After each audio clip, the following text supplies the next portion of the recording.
ఇప్పుడు ఆంధ్ర ఎంఆర్ఓ కథ చూద్దాం ఇక. ఆయన ఎంత సిన్సియర్ అంటే పని అనే మత్తు దిగొద్దని నిత్యం మత్తుల్నే ఉండి పనిచేస్తుంటాడు. తగ్గేదేలే అనుకుంటా. ఎగ్జిక్యూటివ్ మ్యాజిస్ట్రేట్గా ఉన్న మనిషి ఎక్స్క్లూజివ్గా ఆఫీసులనే దాగి రెవెన్యూ డిపార్ట్మెంట్ను ఎట్లా పైకి తీసుకురావాలనో అని కింద వండి బొర్రుకుంటా ఎంత మంచిగా ఆలోచన చేస్తుండో చూడు సార్ గారు. కుర్చీ మీద వండుకొని ఎవడైనా పని చేస్తాడు, అదే నేల మీద వండుకొని పని చేస్తాడు వాళ్ళు దేశంలోనే ఎవడున్నాడు. శభాష్రా రమణారావు, నువ్వు తోపు అంతే.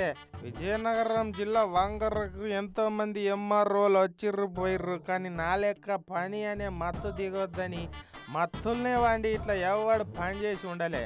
అది రమణారావు అంటే. రమణ, నువ్వు తురుమురా. ఆ రమణగాడు లోడ్ ఎత్తిండు, ఇప్పుడు ఈ రమణగాడు కుర్చీని ఎత్తుతాడు చూడర్రి.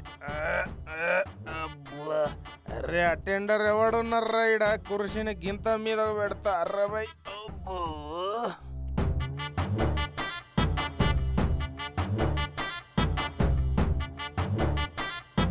అరే నువ్వు లేవాలరా, నీతో అవుతుంది. రమణరావు అంటే వస్తాడా? అదే లేస్తుండ. ఏం లే, కింద ఏదో పడితే తీసుకుంటున్నా అంతే.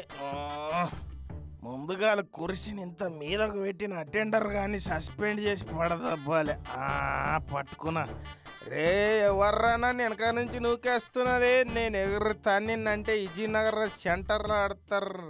నేను తహసీల్దార్ను రా, నన్ను రాకుతా, నిన్ను రాకుతా అన్నట్టే సోయి సొంపు లేకుండా సోడిగాడు కుతిక నిండా దాగి ఎంత మంచిగా డ్యూటీ చేస్తున్నాడో చూడురి వంగర తహసీల్దారు.